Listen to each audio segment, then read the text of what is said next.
So I'm super psyched to be back again here with you and be filming again. I have been horribly lazy for these last few months of quarantine, but when I got the call from my hairdresser the other day that they were back in business, I thought this is a sign. I should start filming again.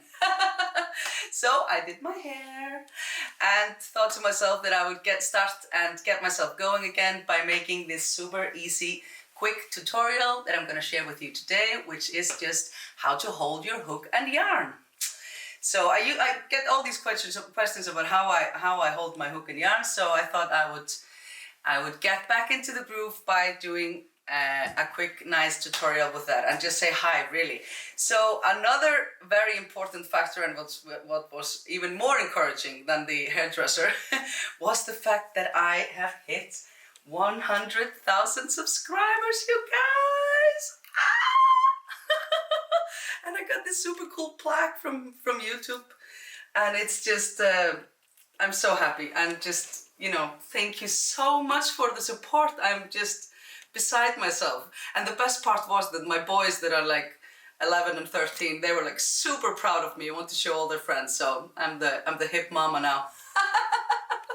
So again, just thanks so much for all your comments.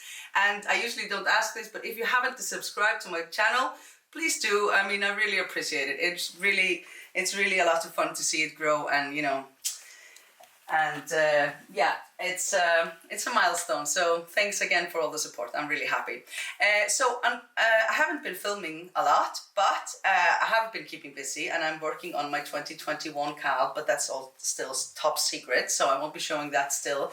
But I did publish this one the other day, just a couple of weeks ago. This is the Viking knot pattern, and it comes with written instructions to go in the round to make a cushion, or just flat to make a scarf or a throw or a blanket or whatever.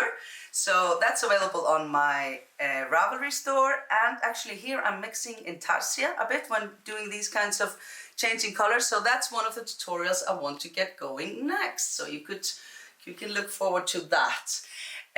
Also, what's coming up next is that this here is my terrazzo cushion, and this is one of my favorite pattern. This was my first mosaic crochet motif, and I have now taken this motif pattern and changed it into a baby cardigan.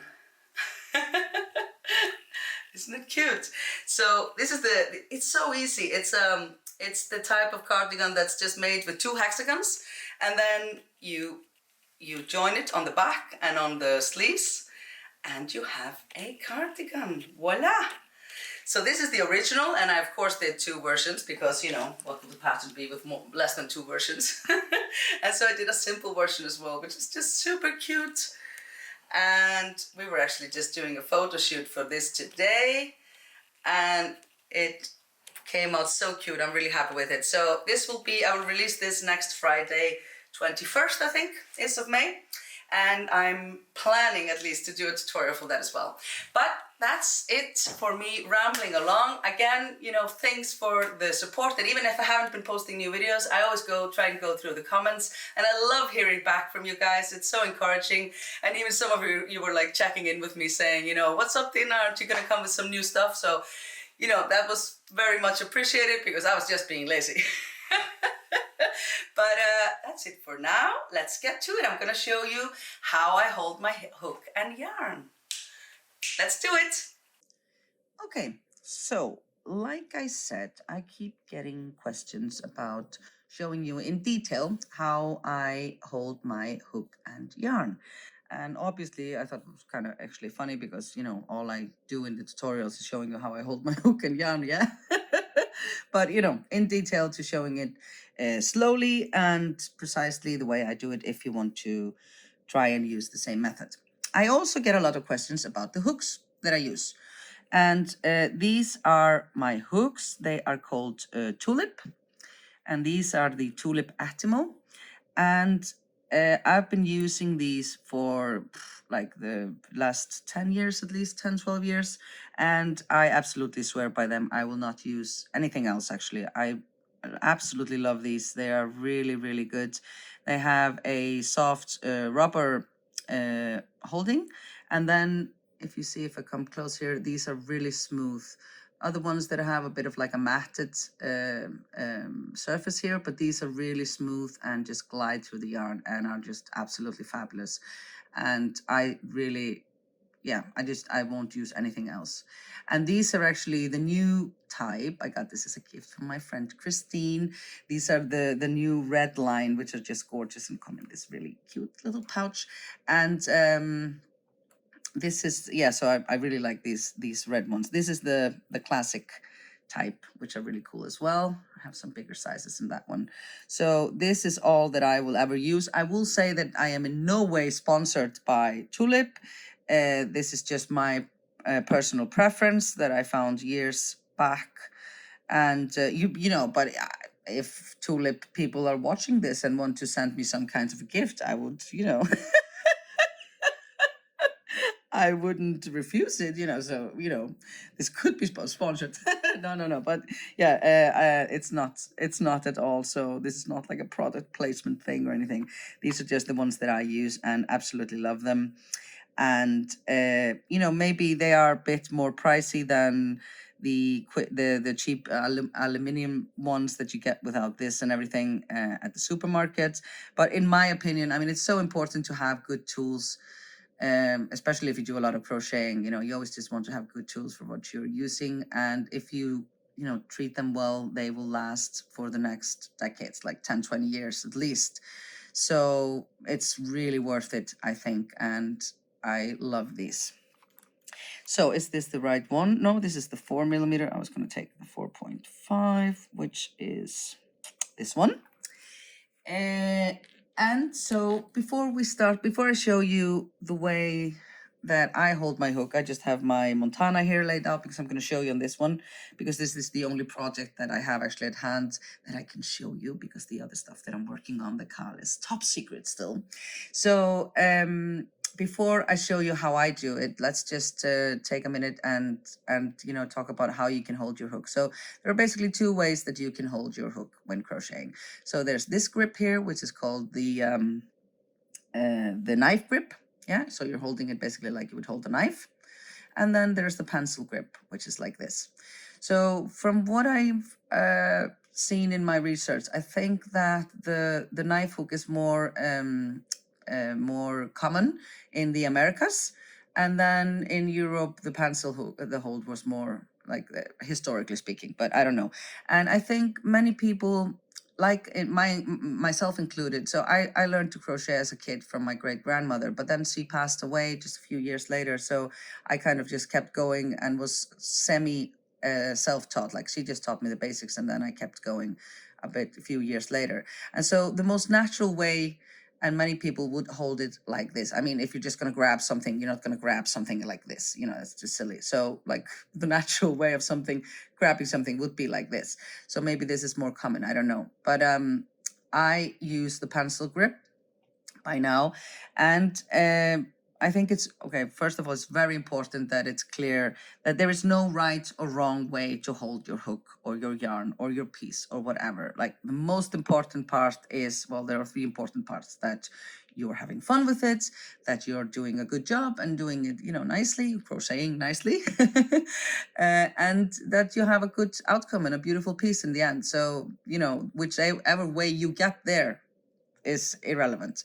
But I will say that, you know, having used both grips before, I used this one, and then when I started giving classes like 10, 12 years ago, then I really wanted to know how to hold the hook both ways, just because it's nicer to show the students the same way that they're holding it.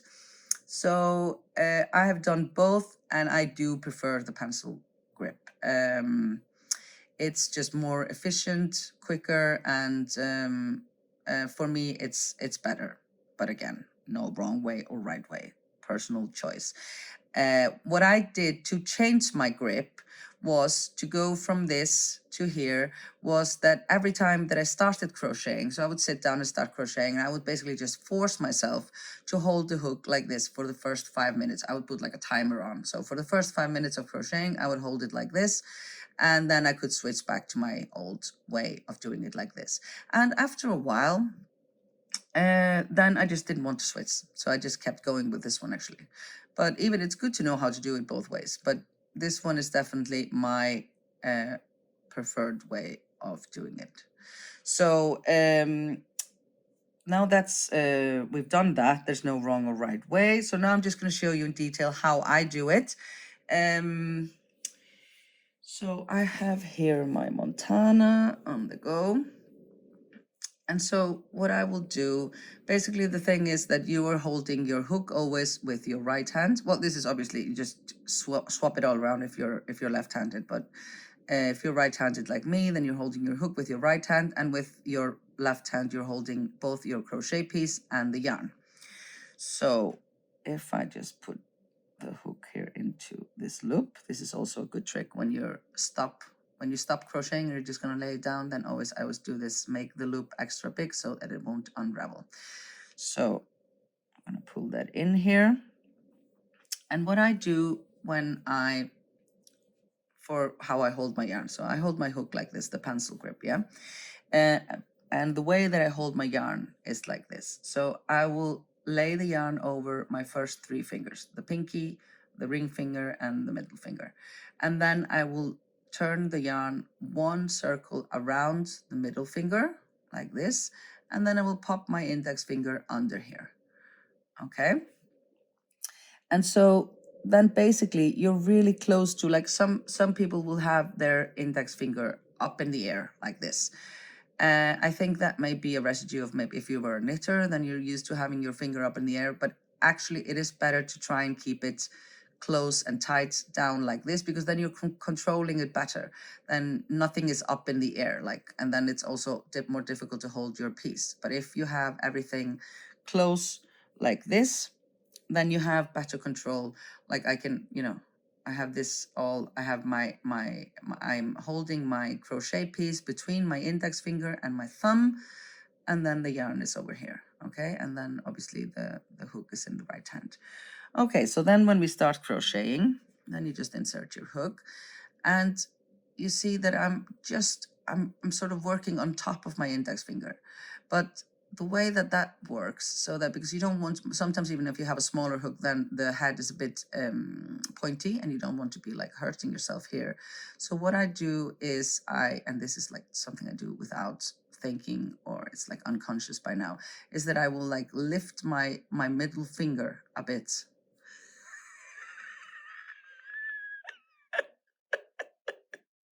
Not in that way. I'm not raising my middle finger that way. I will raise I will dock me. Okay. I will lift always my middle finger a bit, because I have my yarn around that. So if I raise that just a bit like this, then I'm sort of opening up so that I can get the yarn without going into my index finger. So if you just see, I do this completely without, this is like something that I do without thinking by now. You see how I always, when I'm going the second, apparently when I do the first one, I don't do it, and then I go the second one, and then I raise my, dear Lord, middle finger so that it opens up the way to go grab the yarn, yeah? Okay, this is going really well, really, really well. And so this is just the way I do it. The pencil hold, and always keeping it nice and snug up to your index finger so that you are holding this. So it's not like you're having your yarn somewhere way up here and then the crochet bit here and you have to go, you want it to be nice and snug, holding the crochet piece between these two here, and laying your yarn is just coming over your index finger here. So this is how we do it. Okay, I'm both being obscene and singing. Aren't you happy I'm back? Thank God this is a short one. I don't think I can do any more damage now. I think, so yeah, maybe do it slowly once again to show you how I put the yarn, yeah? So you lay your yarn over your 3 first fingers like this, one round the middle one, and then scoop the index finger here under. And this way you're also this is helping with your tension, to have it one time around here, the middle finger, yeah? And then you just take care to keep it really nice and snug here up to your index finger, and always using your middle finger to sort of, you see, go in, get it, and raising it a bit so that it's easier to get the yarn, you see.